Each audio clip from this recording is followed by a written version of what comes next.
Shalom, selamat berjumpa kembali dengan saya dalam program Saat Teduh Sains Surabaya.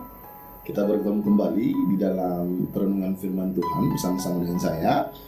Hari ini kita akan masuk dalam perenungan firman Tuhan di dalam 2 Timotius pasal yang kedua ayat 14 sampai ayat yang ke-26. Nah, bagi rekan-rekan sainers yang ingin mendapatkan bahan renungan ini bisa langsung ke Instagramnya Sains Surabaya, yaitu di @shine_surabaya, dan di Facebooknya Sains Surabaya, yaitu Shine spasi Surabaya. Sebelum kita memulai perenungan firman Tuhan, mari saja kita untuk satu di dalam doa. Bapa, kami bersyukur Tuhan untuk kebaikan Tuhan bagi kami. Terima kasih untuk anugerah Tuhan yang begitu melimpah bagi kami dan pemeliharaan Tuhan yang Tuhan sediakan untuk kami. Sampai hari ini kami bisa sama-sama merenungkan kebenaran firman-Mu Tuhan. Mari Roh Kudus bekerjalah, jamah hati kami, berikan hikmat bagi kami untuk kami bisa mengerti firman-Mu Tuhan yang kami renungkan pada hari ini. Dan hamba-Mu yang akan memandu kebenaran firman Tuhan ini, Tuhan pakai sebagai alat untuk menyatakan isi hati-Mu Tuhan bagi kami. Terima kasih Bapa, dalam nama Tuhan Yesus, haleluya. Amin. Hari ini kita akan belajar firman Tuhan, merenungkan firman Tuhan dengan tema pelajari firman, yang diambil dari 2 Timotius pasal yang kedua ayat 14 sampai ayat yang ke-16. Untuk itu saya ajak kita untuk membuka Alkitab kita untuk kita baca firman Tuhan. Dan izinkan saya untuk bacakan ini untuk kita semua. Nasihat dalam menghadapi pengajar yang sesat, 2 Timotius pasal 2 ayat 14 sampai 26. Ingatkanlah dan pesankanlah semuanya itu dengan sungguh-sungguh kepada mereka di hadapan Allah, agar jangan mereka bersilat kata, karena itu sama sekali tidak berguna, malah mengacaukan orang yang mendengarnya. Usahakanlah supaya engkau layak di hadapan Allah sebagai seorang pekerja yang tidak usah malu, yang berterus terang memberitakan perkataan kebenaran itu. Tetapi hindarilah omongan yang kosong dan yang tak suci, yang hanya menambahkan kefasikan, yang telah menyimpang dari kebenaran dengan mengajarkan bahwa kebangkitan kita telah berlangsung dan dengan demikian merusak iman sebagian orang. Tetapi dasar yang diletakkan Allah itu teguh, dan materinya ialah Tuhan mengenal siapa kepunyaannya, dan siapa yang menyebut nama Tuhan hendaklah meninggalkan kejahatan. Dalam rumah yang besar bukan hanya terdapat perabot dari emas dan perak, melainkan juga dari kayu dan tanah. Yang pertama dipakai untuk maksud yang mulia, dan yang terakhir untuk maksud yang kurang mulia. Jika seorang menyucikan dirinya dari hal-hal yang jahat, ia akan menjadi perabot rumah untuk maksud yang mulia. Ia dikuduskan, dipandang layak untuk dipakai tuannya, dan disediakan untuk setiap pekerjaan yang mulia. Sebab itu jauhilah nafsu orang muda, kejarlah keadilan, kesetiaan, kasih, dan damai bersama-sama dengan mereka yang berseru kepada Tuhan dengan hati yang murni. Hindarilah soal-soal yang dicari-cari, yang bodoh dan tidak layak. Engkau tahu bahwa soal-soal itu menimbulkan pertengkaran. Sedangkan seorang hamba Tuhan tidak boleh bertengkar, tetapi harus ramah terhadap semua orang. Ia harus cakap mengajar, sabar, dan dengan lemah lembut dapat menuntut orang yang suka melawan. Sebab mungkin Tuhan memberikan kesempatan kepada mereka untuk bertobat dan memimpin mereka sehingga mereka mengenal kebenaran.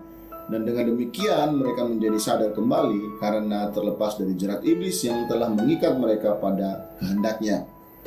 Kita baca ayat pokoknya di ayat yang ke-15. Usahakanlah supaya engkau layak di hadapan Allah sebagai seorang pekerja yang tidak usah malu, yang berterus terang memberitakan perkataan kebenaran itu. Saudara, ketika kita menonton berita dan menemukan berita tentang pergantian sebuah lembaga negara yang besar di Indonesia, maka kita akan mendengar sebuah istilah, yaitu fit and proper test. Nah, apakah fit and proper test ini atau uji kelayakan ini? Ini sebuah tes untuk menguji seseorang dengan tujuan mendapatkan seseorang yang memiliki kualitas yang baik terkait dengan kepemimpinan terhadap lembaga negara. Maka orang itu harus jujur, loyal, dan berdedikasi tinggi bagi kepentingan bangsa dan negara. Karena itulah hal-hal yang diuji biasanya itu mengenai kemampuannya dalam memimpin, leadership, kemudian mengenai integritasnya, mengenai kejujuran, mengenai moralitasnya yang baik, Dan dengan demikian diharapkan bahwa mereka yang telah lulus uji kelayakan ini dapat menjadi panutan dan dapat membawa lembaga ini untuk menjadi lebih baik.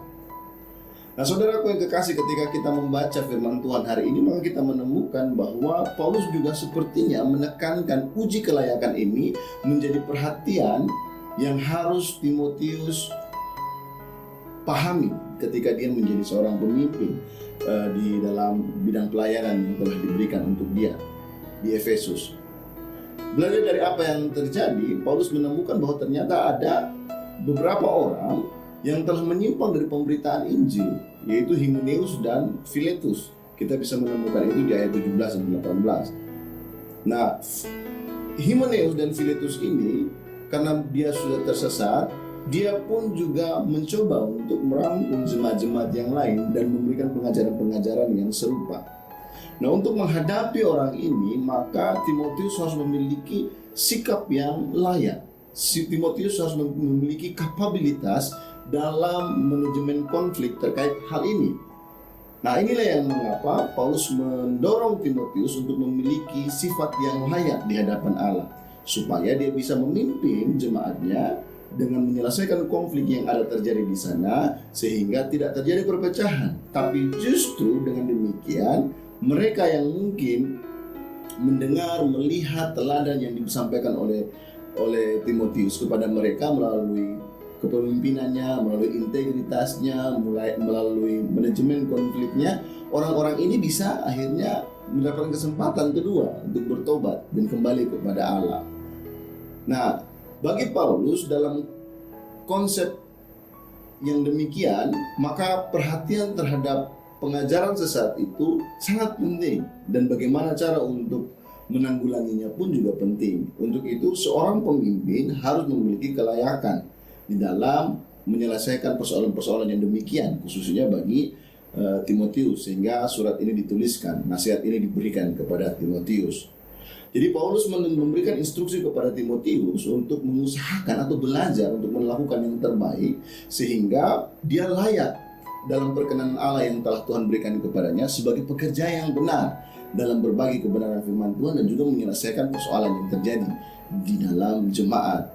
Jadi Rasul Paulus menekankan bahwa Timotius penting untuk memiliki hati yang mau belajar dan berusaha jika Timotius ingin menjadi seorang pekerja yang layak di hadapan Tuhan. Sehingga Paulus memaparkan beberapa kriteria dari seorang pemimpin, seorang hamba Tuhan yang harus diteladani oleh Timotius. Makanya Paulus mengatakan bahwa tugas dari Timotius adalah menyucikan diri untuk pelayanannya. Artinya Timotius harus meninggalkan hal-hal yang tidak kudus, mengatur tata bahasanya, dan mengejar serta mengupayakan kualitas-kualitas hidup sebagai manusia Allah. Kita bisa lihat itu di ayat 22. Karena hal-hal yang demikian tidak hadir dengan sendirinya di dalam diri seseorang. Artinya sama seperti yang kita tahu bahwa kita adalah dahulu orang berdosa. Ketika kita diselamatkan Tuhan dalam proses kita belajar, kita pun mengusahakan atau mengupayakan untuk bisa meninggalkan kebiasaan yang lama, tentunya dengan bantuan Roh Kudus yang menuntun kita, dan kita perlu mengupayakan itu terus terjadi dalam kehidupan kita. Jadi sebagai pemimpin jemaat, Timotius haruslah lemah lembut, tidak terpancing masuk dalam pembicaraan-pembicaraan yang sifatnya spekulatif, artinya perdebatan-perdebatan kosong yang justru nanti dapat mengakibatkan terjadi perpecahan di antara jemaat. Artinya dia harus menjadi seorang pengajar yang baik, dia harus tenang, dia harus mampu membawa mereka yang tersesat kembali kepada iman, percaya kepada Kristus. Saudaraku yang kekasih, inilah yang harus menjadi perhatian kita juga sebagai seorang percaya. Ingat bahwa peran untuk memberitakan firman, peran untuk menyatakan kasih karunia Tuhan, peran untuk mengabarkan Injil kemanapun itu bukan hanya dipegang oleh seorang pendeta, bukan hanya dipegang oleh seorang pemimpin keagamaan, tetapi kita semua memiliki tugas yang sama. Kita dimuridkan untuk memuridkan, kita diselamatkan untuk membantu pekerjaan misi Allah dalam proses penyelamatan bagi orang lain. Untuk itu kita pun juga harus memiliki kelayakan yang sama seperti Timotius, di dalam hal yang demikian. Kita harus cakap di dalam firman Tuhan, kita harus memiliki pola hidup yang kudus di hadapan Tuhan, kita harus tenang, dan kita harus mampu untuk bisa membawa orang-orang yang tersesat untuk kembali kepada firman Tuhan atau untuk memperkenalkan firman Tuhan kepada mereka.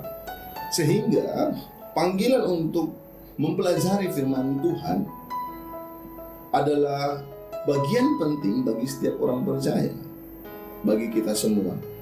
Artinya dalam mempelajari firman Tuhan itu bukan hanya sekedar kita membaca sepintas lalu, membaca 1 atau 2 halaman di sini atau di sana gitu ya. Tetapi kita harus rajin belajar akan firman Tuhan, merenungkan apa yang Tuhan mau, mencari tahu apa maksud dari teks dan itu, sehingga firman itu masuk ke dalam hidup kita dan mengubahkan hidup kita dan menuntun kita untuk mengerti apa yang menjadi kehendak Allah dalam kehidupan kita. Artinya kita harus membaca dan merenungkannya siang dan malam, sehingga kita dapat menemukan apa yang mau diungkapkan oleh firman Tuhan kepada kita.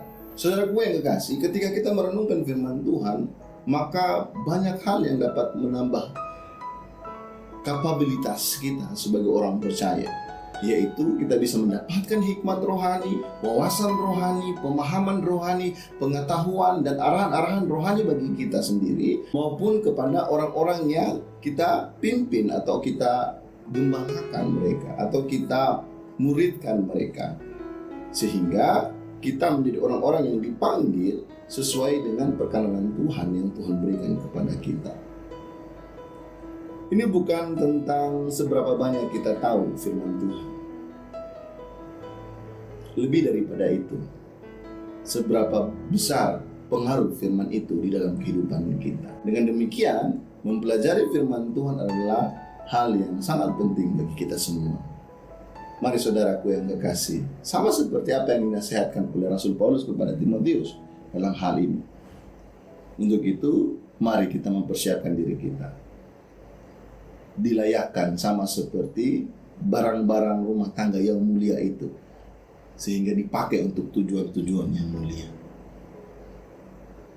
Mari kita satu dalam doa. Bapa, kami bersyukur Tuhan untuk firman Tuhan pada hari ini yang kembali mengingatkan kami untuk mempelajari firman Tuhan dalam kehidupan kami. Ajar kami Tuhan untuk menyadari panggilan Tuhan dalam hidup kami, sehingga kami benar-benar layak di dalam panggilan Tuhan itu, dalam pelayanan yang telah Tuhan berikan bagi kami. Ajar kami Tuhan untuk mau mempelajari firman siang dan malam, merenungkan apa yang maksud dan tujuan dari firman Tuhan yang mau sampaikan kepada kami, sehingga kami benar-benar hidup di dalam kebenaran Tuhan.